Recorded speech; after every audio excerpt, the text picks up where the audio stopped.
Buenas tardes a todos.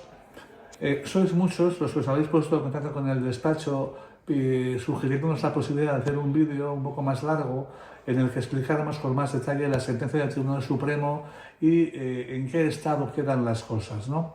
Bien, entonces voy a intentar que en este vídeo os quede muy claro cuál es la jurisprudencia del Tribunal de Justicia, cuál es la interpretación que ha hecho el Tribunal Supremo, cómo quedan las cosas y qué posibilidades tenéis cada uno en función de qué tipo de contrato tengáis.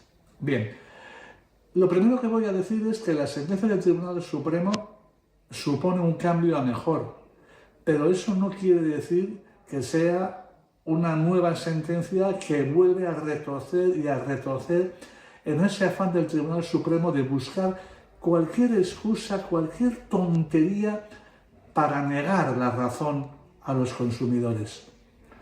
No obstante, la sentencia mejora lo que haría.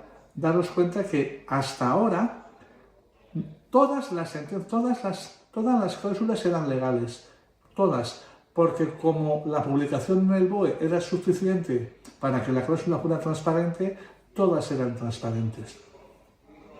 Ahora hemos pasado a que son transparentes las que remiten a la circular 594. Esto es una faena para los que quieren eso, pero todos los demás, Kutxabank, CaixaBank, Caja Rural, todos esos que no tienen esa alusión, esos en principio salvarían el escollo de la transparencia.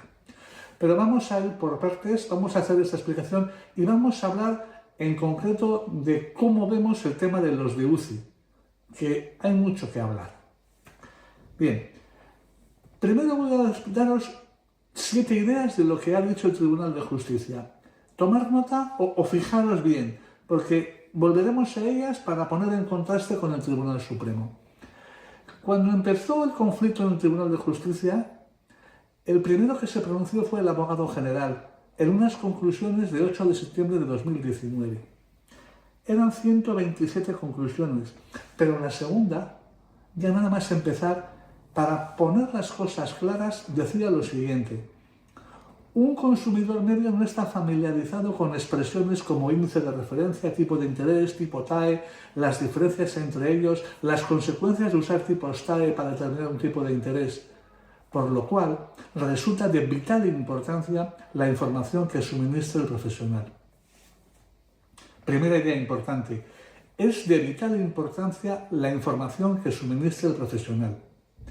Si os dais cuenta, el Tribunal Supremo ha huido de esto permanentemente. En su primera sentencia decía que como los consumidores ya saben que un préstamo se remunera con los intereses y los intereses son la suma de un diferencial y un índice, no había nada que explicar. En la segunda decía que como ya se publica en el BOE la definición del IRPH, no hacía falta explicar. En la tercera, ahora lo que dice es que como está explicado en la circular 594, pues el que tiene esa circular en su cláusula no hace falta nada que explicar. Si os dais cuenta, lo que ha buscado permanentemente ha sido quitarle a la entidad la responsabilidad de informar y cargarla sobre el consumidor para que él busque en el BOE, en la circular, donde sea, la información que necesita. Pero esto es contrario a la idea del Tribunal de Justicia de que el consumidor está en situación de inferioridad y la palabra es de vital importancia la información que dé el profesional. Bien, en la conclusión 126, creo recordar, o 125, el abogado general decía otra cosa muy importante que tenemos que anotar, sobre todo los de UCI.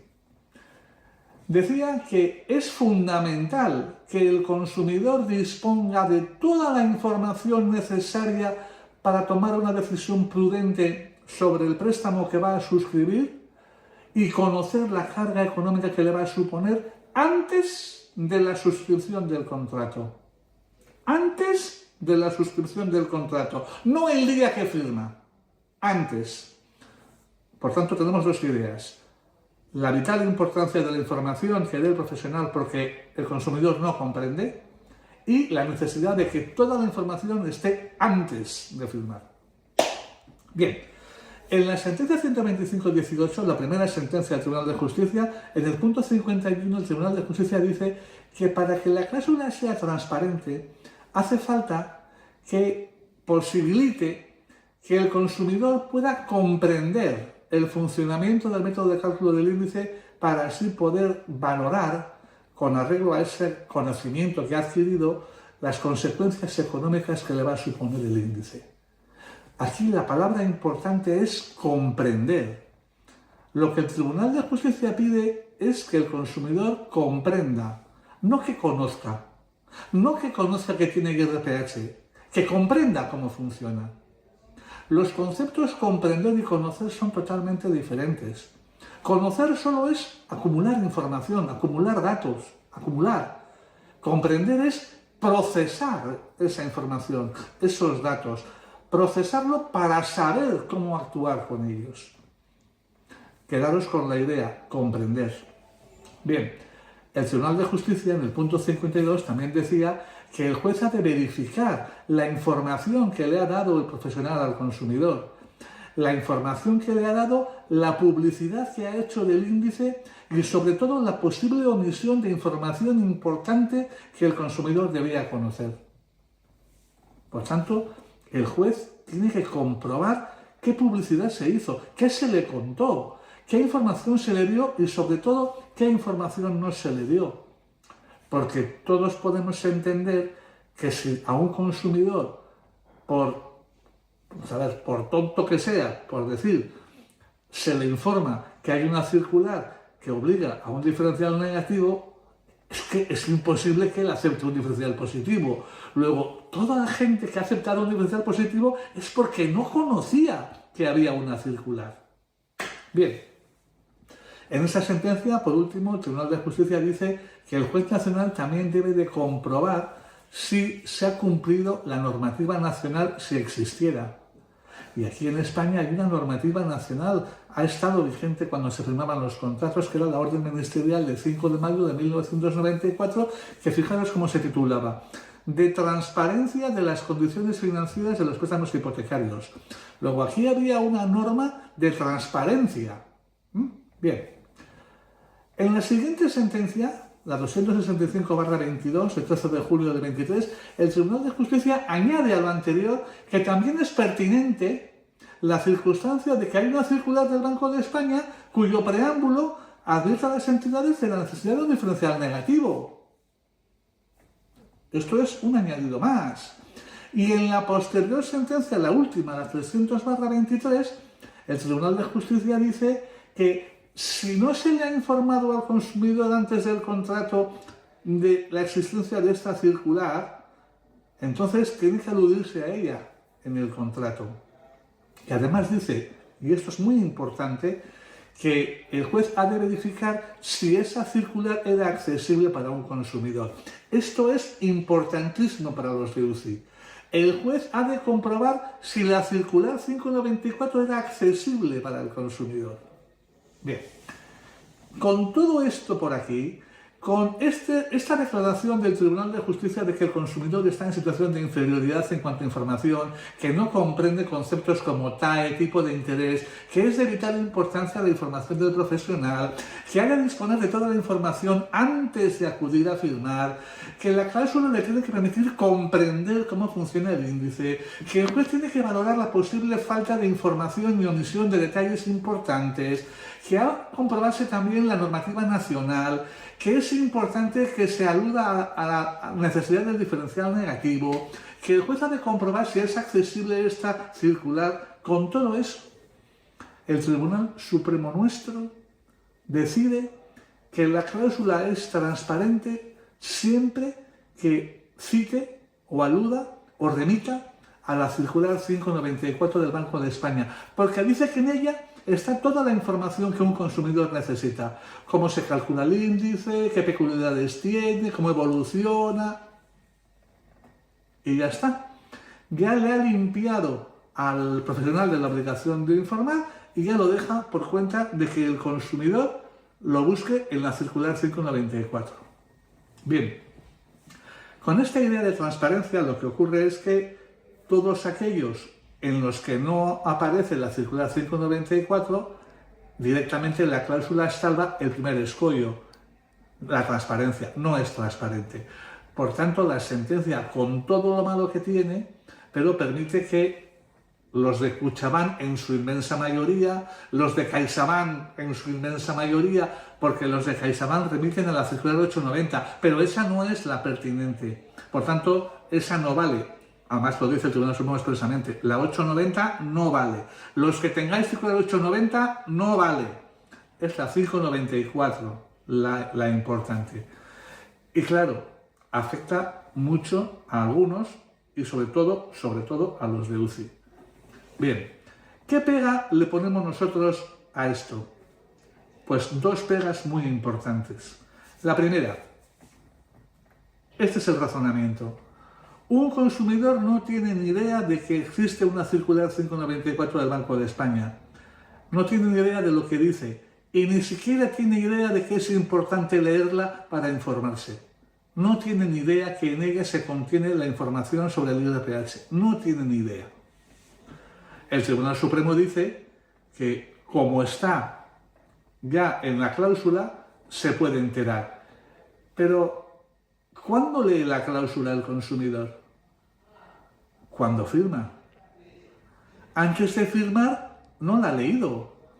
Por tanto, difícilmente un consumidor se puede enterar de las características del IRPH a través de la circular 594 si no tiene ni idea de que existe, ni de que es necesario, porque está en la cláusula, pero es que la cláusula la va a leer cuando firme. Por tanto, no puede acceder a ello a tiempo. Por tanto, y ahora recordamos lo que ha dicho el Tribunal de Justicia, no disponía de esa información antes de firmar el contrato. Eso es importante. Y es una pega.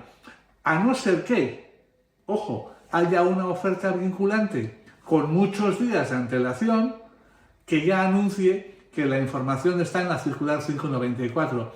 Porque entonces sí se podría decir que, hombre, en la oferta vinculante ya te advertían de dónde estaba la información, has tenido 10 días y has podido preguntar, buscar, interesarte. Pero ese no es el caso de los de UCI, porque en los casos de UCI se enteran en la notaría, donde además les dan la oferta vinculante, porque las ofertas vinculantes de UCI casi siempre están emitidas la víspera y entregadas el día de la firma. Luego, por aquí hay un camino importante para andar. Pero digo más. Aun en el supuesto de que un consumidor localizara la circular y la leyera, hay que darse cuenta de que es una circular que es del Banco de España a las entidades financieras. Es decir, es una circular entre profesionales. Y por tanto, en términos técnicos que son de muy difícil comprensión para un consumidor medio que no está especializado en la materia. Es el lenguaje de los profesionales. No es una circular dirigida a los consumidores. Es una circular a entidades con un vocabulario y unos términos técnicos que no comprendes. ¿Y qué ha dicho el Tribunal de Justicia? Que la cláusula tiene que permitirte comprender el funcionamiento. Y por tanto, una circular de profesionales con palabras extrañas no te garantiza que comprendas. Podrás saber que la cláusula es IRPH porque lo has leído, pero conocer es una cosa, comprender es otra. Y una prueba muy clara de la dificultad de comprender.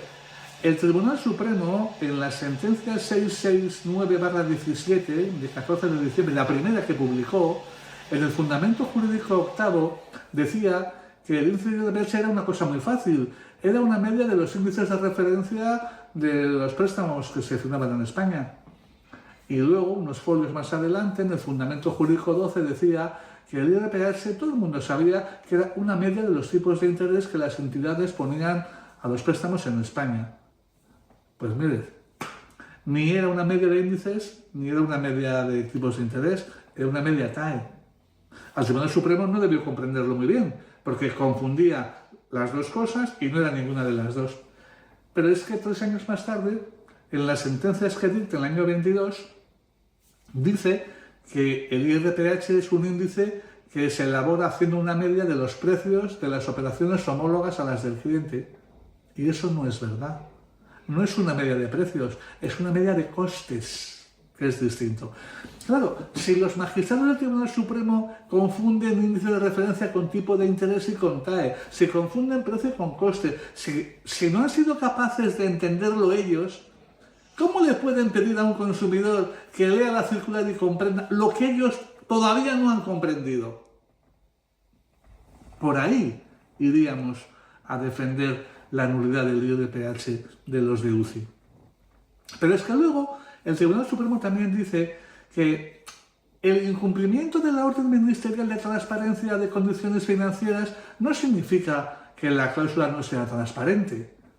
Dice, hombre, vamos a, esto ya es el colmo. O sea, el incumplimiento de las obligaciones de una orden ministerial que se llama de transparencia de préstamos hipotecarios, el incumplimiento no lleva a que no sea transparente. Esto es una tomadura de pelo. A continuación, el Tribunal Supremo dice que el folleto informativo, cuando hay que entregarlo en aplicación de esa orden ministerial, que nadie ha dicho que sea obligatorio que lo entregue el profesional. Vamos a ver, el artículo 3 de la orden ministerial de 5 de mayo del 94 sobre transparencia de las condiciones financieras de préstamos hipotecarios dice que en el caso de los préstamos sujetos a esta orden, el profesional está obligado a entregar un folleto informativo que recoja la evolución del índice de los últimos 2 años y el último valor disponible. Dice que el profesional está obligado. ¿Cómo dice el Tribunal Supremo que no? Pero no hay más que leer el artículo 3. Y lo más gordo. El preámbulo de la circular 594 dice textualmente, a propósito del método de cálculo del IRPH, que sabéis que se calcula haciendo una media de los tipos TAE de las operaciones del mes anterior, y como estas operaciones son tipos TAE, resulta que cuando a mí me ponen IRPH estoy pagando las TAEs del mes pasado y la TAE mía. Y para evitar esa duplicidad es por lo que el Banco de España advierte a los bancos de que tienen que poner un diferencial negativo que compense el efecto de esas comisiones duplicadas. Esto lo hemos tenido claro todos, toda la vida. Toda la vida. Eso lo tiene claro el Tribunal de Justicia, que le ha pedido en sus sentencias, decía que el juez tiene que valorar si se ha aplicado o no ese diferencial negativo.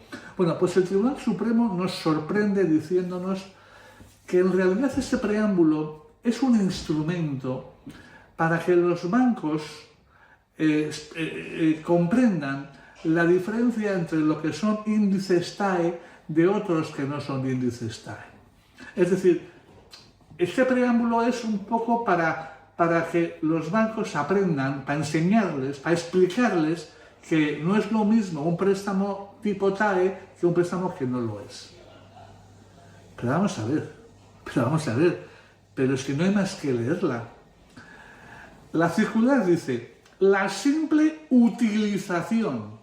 Por tanto, ya no está explicando, está diciendo que la simple utilización de los índices IRPH en la operación hipotecaria. Lo que está diciendo claramente que cuando utilices el IRPH en una operación hipotecaria, dice que esa simple utilización lleva a colocar la TAE de la operación por encima de la del mercado y que para evitarlo se hace necesario un diferencial negativo.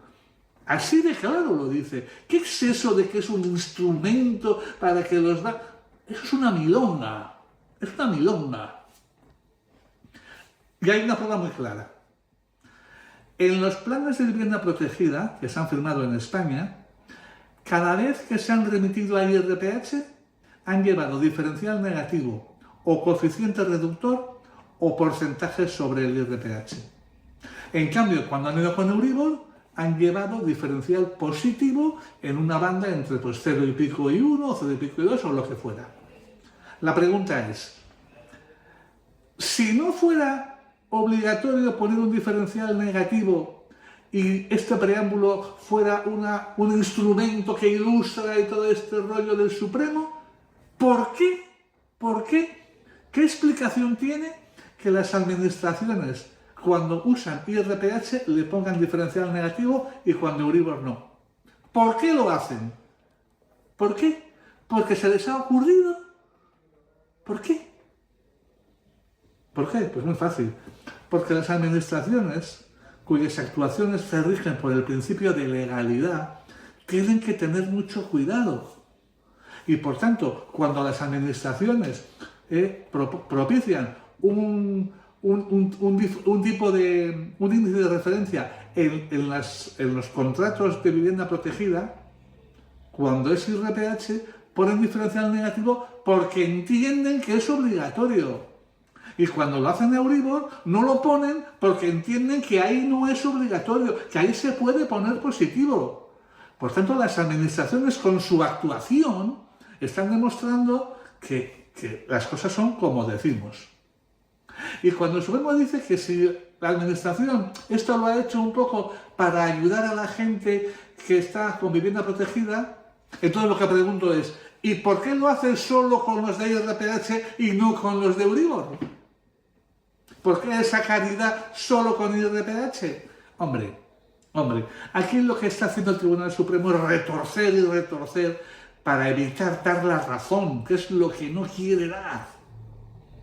Bien, con este planteamiento, ya habéis visto cómo están las cosas, entonces, ¿qué pasa con uno de UCI? Pues uno de UCI se tiene que agarrar a que el Tribunal de Justicia ha dicho que el juez nacional debe de comprobar la accesibilidad de la circular 594. Entonces, yo digo, bien, yo soy de UCI y yo me he enterado de la circular en la notaría. Y la oferta vinculante me la dan en la notaría. Luego, difícilmente yo podía, antes de venir aquí, tener toda la información, porque si la información se saca de una circular de la que me entero en la notaría, yo no he dispuesto de esa información con el tiempo suficiente. Pero es que además, como la circular va dirigida a entidades, es que no comprendo nada. Y además, como va dirigida a entidades, a mí no me la han mandado a mi casa como cliente. Yo no la he recibido. Pero es que además que no la he recibido, como UCI no tiene oficinas abiertas, yo no puedo ir a la oficina a pedírsela. Pero es que además, como antes del 2008 no estaban digitalizadas y no estaban en Internet, tampoco tenía dónde buscarlas. Por tanto, no era de fácil acceso esa circular. No está en Internet, no hay oficinas, no me la dan en la notaría, porque esa es otra. Porque hay un artículo muy bonito, que es el artículo 80 de la Ley de Protección de Consumidores y Usuarios, que dice que las cláusulas de adhesión de este tipo, estas cláusulas deben de tener una redacción clara, sencilla, concreta, y dice, sin remisión a textos o documentos que no se entreguen simultáneamente a la firma. Luego, con ese artículo 80, que lo podéis buscar todos, veréis que la entidad, cuando no me está informando, no me está poniendo la definición, no me está poniendo el método de cálculo, porque me dice que todo eso está en una circular y me está reenviando, la norma dice que si hay reenvío me tiene que dar una copia. Y a nadie le han dado una copia en la notaría. Luego, por ahí hay mucho que pelear. Bien, después de la transparencia, si la cláusula no es transparente, todavía hay un segundo escollo, que es lo que se llama el desequilibrio. Bien, el Tribunal de Justicia tiene dicho que para comprobar ese desequilibrio hay que comparar no el IRPH con el Euribor, porque el IRPH siempre está por encima por su método de cálculo, sino hay que comparar el tipo de interés resultante de aplicar el IRPH con su diferencial de lo que hubiera sido si en ese mismo momento se aplica otros índices habituales en el momento, con el diferencial que llevaran habitualmente. Todos hemos entendido que la comparación era con Euribor. ¿Por qué? Hombre, porque si tengo que comparar yo lo que me supone el IRPH de lo que me hubiera supuesto el Euribor, pues es que la comparación es con Euribor, porque si comparo con otro es que tiene que ser Euribor. Pero el Tribunal Supremo la comparación la ha hecho con un índice extraño, residual, que aglutina préstamos hipotecarios personales de consumo, que por supuesto es mucho más alto. Y eso no tiene sentido. Eso está pensado en que no se puede apreciar desequilibrio. Ha habido un comentario que me ha gustado mucho de un periodista, me ha hecho mucha gracia, creo que era de Día 16, que decía: esto es como si en un concurso de hamburguesas el Tribunal Supremo se presenta con una hamburguesa triple de carne, doble de queso, triple de cebolla, 2 de pepinillos y una salsa. Hostias, esa no es la hamburguesa normal. Eso es lo que ha hecho el Tribunal Supremo. Todos hemos entendido que la comparación tendría que ser con el Euribor. Oiga, yo he firmado en abril del 2006. Bien. ¿Cómo estaba el IRPH en el 2006? Tanto. Bien. ¿Qué diferencial tengo? ¡Pum! Eso es el tipo de interés que yo pago. ¿Cómo estaba el Euribor ese mes? Tanto. ¿Qué diferencial acostumbraba a tener? Tanto. Lo sumo y lo comparo. Si el IRPH con su diferencial, o a pelo, como esté, está por encima del Euribor más el diferencial que hipotéticamente le pusieron, pues hombre, hay desequilibrio. Y si no, no. Es así de sencillo. Ahora, lo que es rastrero, es obsceno, es en lugar de traer el Euribor, que es el habitual, porque el Tribunal de Justicia dice comparar con índices habituales. Y el 80% de los casos, todos los años, es Euribor. Pues en vez de eso me trae un fantasma salido de no sabemos dónde para hacer una comparativa. Pero aun y todo, aunque en la comparativa salga que el IRPH de tu contrato es más caro que lo que hubiera sido el Euribor de ese mismo momento con el diferencial que entonces se acostumbraba a poner, al Tribunal Supremo no le parece suficiente. Porque dice que el desequilibrio tiene que ser evidente. Evidente. Es decir, grande. Es que no saben qué hacer ya para no darnos la razón. ¿Y qué significa grande? Porque, claro, si metemos este elemento evidente o grande o desproporcionado, que es muy subjetivo, entonces tendremos que también nosotros hacer más cosas y decir, bueno, es posible que al juez, si decimos que hay una diferencia de 0,2 o 0,3 o 0,4, le parezca que 0,3 eso es poco. Pero cuidado, 0,2 o 0,3 o 0,4, dependiendo del importe del préstamo y de los años, puede ser 20.000 euros o 30.000 euros. Y eso de que es poco, cuidado. Y hay otra cosa. Si vamos a hacer esa valoración de si es desproporcionado o no, habrá que ver respecto de quién, respecto de qué economía, respecto de qué cliente. Porque si el desfase que sale es de solo 30.000 euros, habrá que ver sobre qué persona. Porque hay economías sobradas que igual 35.000 euros en un préstamo de 40 años, pues, pero hay personas que le llevan la ruina.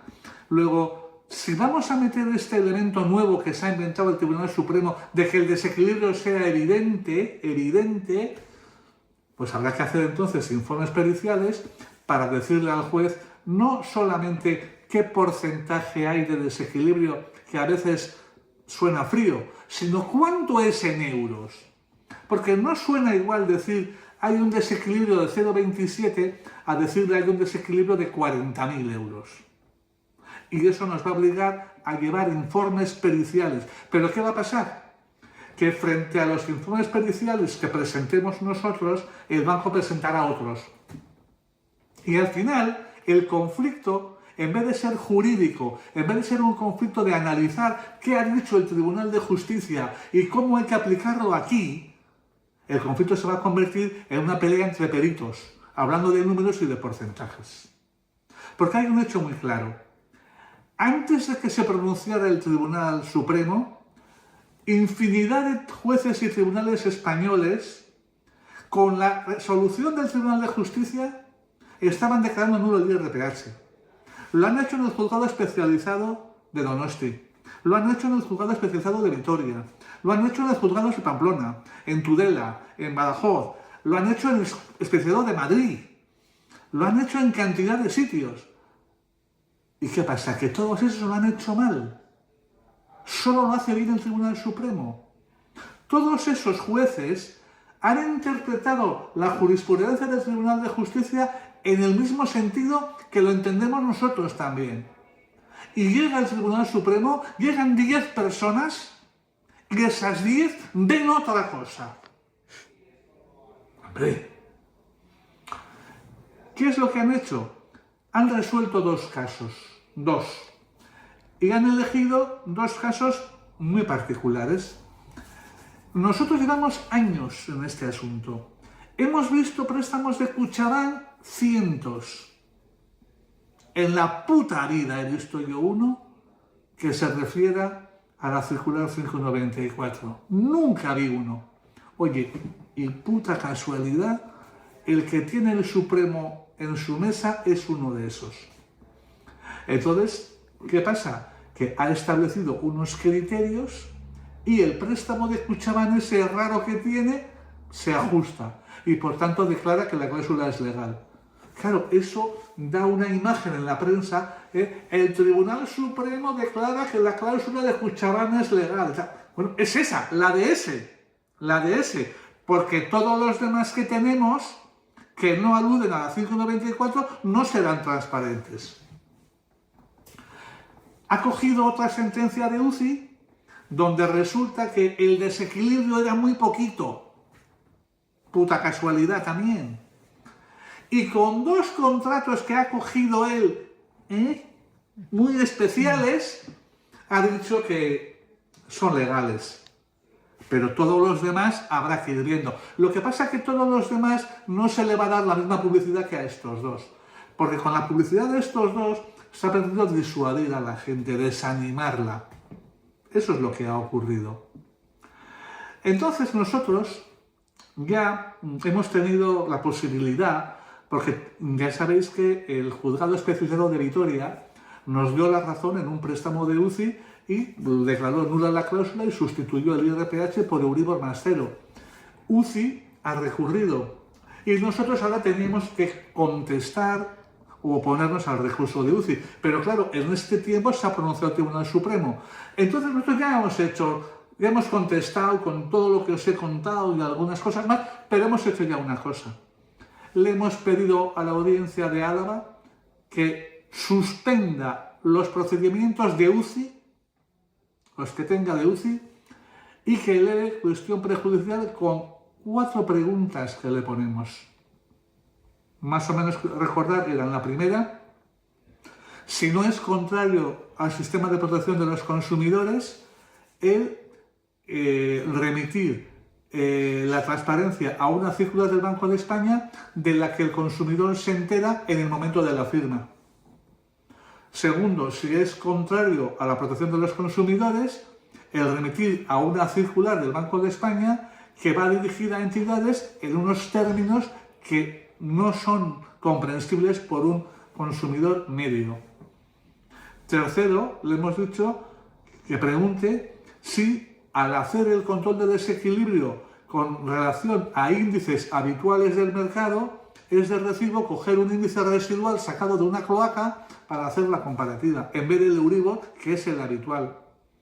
Y en cuarto lugar, le hemos dicho que qué tipo de...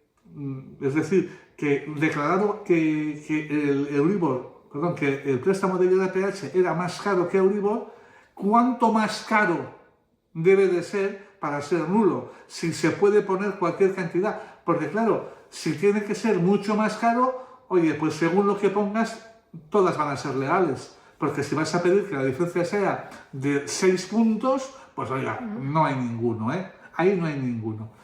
Y esto es lo que hay. Yo creo que los abogados deben de intentar en todos los procedimientos forzar que se eleven cuestiones prejudiciales sobre estas cosas. Y alguno preguntará, y si preguntan varios, mejor, porque hay que demostrar ante el Tribunal de Justicia que es que no hay manera de arreglarlo. Que diga lo que diga, aquí lo retuercen. Aquí lo de convertir el agua en vino en el Tribunal Supremo es un milagro que se hace todos los días. Y hay que intentar que todos pregunten. Y un ofrecimiento que queremos hacer. Si algún abogado consigue que el juzgado al que se remite le acepta elevar cuestión prejudicial, que sepa que si necesita de nuestra ayuda para algo, porque nosotros hemos ido ya 3 veces con el IRPH y una con la Comisión de Apertura, tenemos una cierta experiencia sobre acudir al Tribunal de Justicia, que no dude en que le ayudaremos en lo que necesite. Por tanto, a ver si con este vídeo un poco coñazo, pero os haya servido para resolver vuestras dudas y más o menos haceros una idea de en qué posición os encontráis. Y nada, muchas gracias por la atención. Agur.